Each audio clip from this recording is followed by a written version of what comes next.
الحمد للہ رب العالمین۔ وہی جب حضور صلی اللہ علیہ وسلم کے روضہ مبارک پہ اپنا سلام عرض کریں تو جس نے کہا ہے اس کا بھی کر سکتے ہیں۔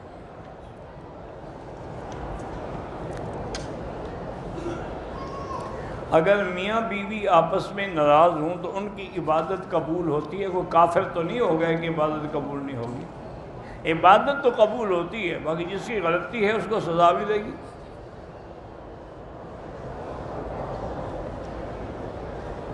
اگر بیوی خامند کا کہنا نہیں مانتی، خرچہ مانگتی ہے، خامند خرچہ نہیں دیتا، خامند خرچے دینے کا ذمہ دار ہی نہیں جب اس کی بات نہیں مانتی، اس کا کوئی حق نہیں کہ خرچہ لے۔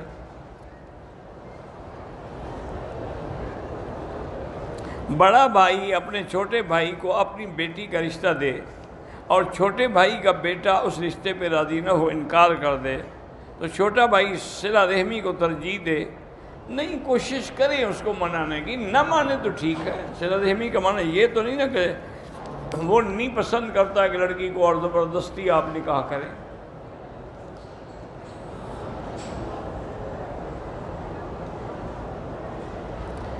بڑے بھائی کی 2 بیٹیاں ہیں، چھوٹے کی 3 ہیں۔ بڑا بھائی شرط رکھ دے کہ میری دونوں بیٹیاں لوگے تو پھر میں تمہاری 3 بیٹیاں لوں، وٹا سٹا کریں ہی نہیں، بالکل ہی وٹا سٹا جائز ہی نہیں ہوتا۔ سب کے رشتے دوسری قوموں میں کر دیں، باہر جائیں گی وہ عزت سے رہیں گی، تمہاری بھی عزت کریں گی۔ اشراق کا سورج نکلنے کے بعد 20 منٹ کے بعد اشراق کا وقت ہے، اور جب 9 بج جائیں دھوپ تیز ہو جائے تو پھر اس کا ضحیٰ کا وقت ہے، اور مغرب کے بعد جو ہے پھر اوابین کا وقت ہے۔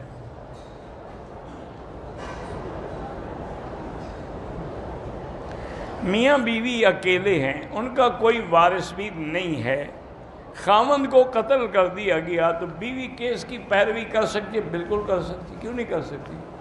بی عائشہ نے حضرت عثمان کے مقدمہ لڑا ہے نا، کیس لڑا ہے، اسی لیے تو مقابلہ کیا حضرت علی سے۔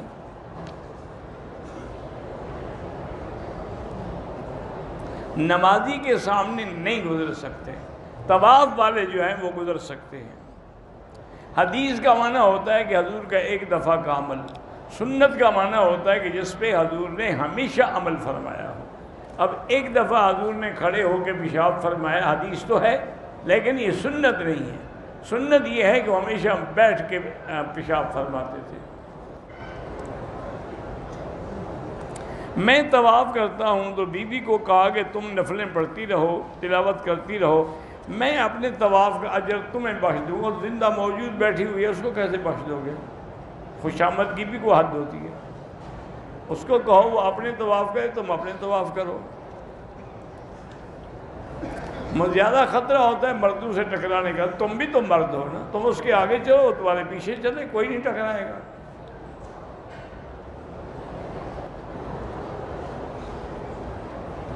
بہرحال یہ قصے کہانیاں نہ لکھا کرو مہربانی کہ ایک آدمی ایک عورت کا نکاح ہوا، رخصتی نہیں ہوئی، اس آدمی نے دوسری عورت سے تعلق بنا لیا، اور ناجائز ہے، گناہ ہے، ظلم ہے، اور کیا؟ رخصتی نہیں ہوئی تو ٹھیک ہے، لیکن نکاح تو ہوا ہے نا، وہ اس کی بیوی ہے۔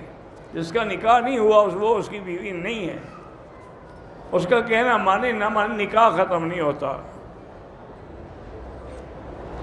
میرے لیے دعا کریں کہ میں ختم نبوت کا کام کروں، اللہ آپ کو توفیق عطا فرمائے۔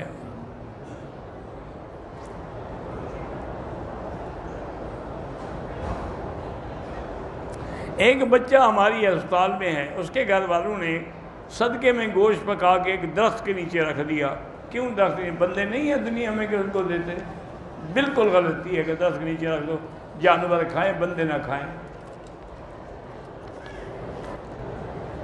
2 نمازوں کو جمع کرنا جائز ہے، لیکن اس طرح کہ ظہر کی نماز میں تاخیر کرو، آخری وقت میں پڑھو، اس کے فوراً بعد عصر کا اول وقت شروع ہو جائے گا، اس کو پڑھ لو، تو دونوں جمع بھی ہو گئی، رہی بھی اپنے اپنے وقت میں۔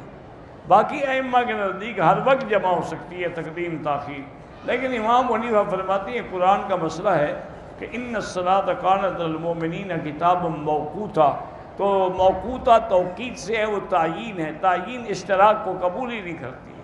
وہ کہتے ہیں کہ جمع صرف عرفات میں اور مزدلفہ میں ہوتی ہے اور کسی جگہ نہیں ہوتی۔ بہرحال جو جمع کرتے ہیں ان پہ اعتراض نہ کرو، لیکن بہتر یہی ہے کہ اپنے اپنے وقت میں پڑھو۔ اب دیکھیں نا، اللہ کی کوئی حکمت تو ہے نا، آپ فجر کی نماز اور ظہر کو تو جمع نہیں کر سکتے نا، کیوں؟ وہ بھی تو 2 جماعتیں ہو جائیں گی۔ ظہر اور عصر کو کرتے چونکہ دونوں کے وقت ملتے ہیں، مغرب اور عشاء کو کرتے ہو تو دونوں کے وقت ملتے ہیں، فجر کا وقت 8 گھنٹے کا فرق ہے۔ تو بہرحال امام صاحب کے دلائل بڑے مضبوط ہوتے ہیں۔ لا الہ الا اللہ، لا الہ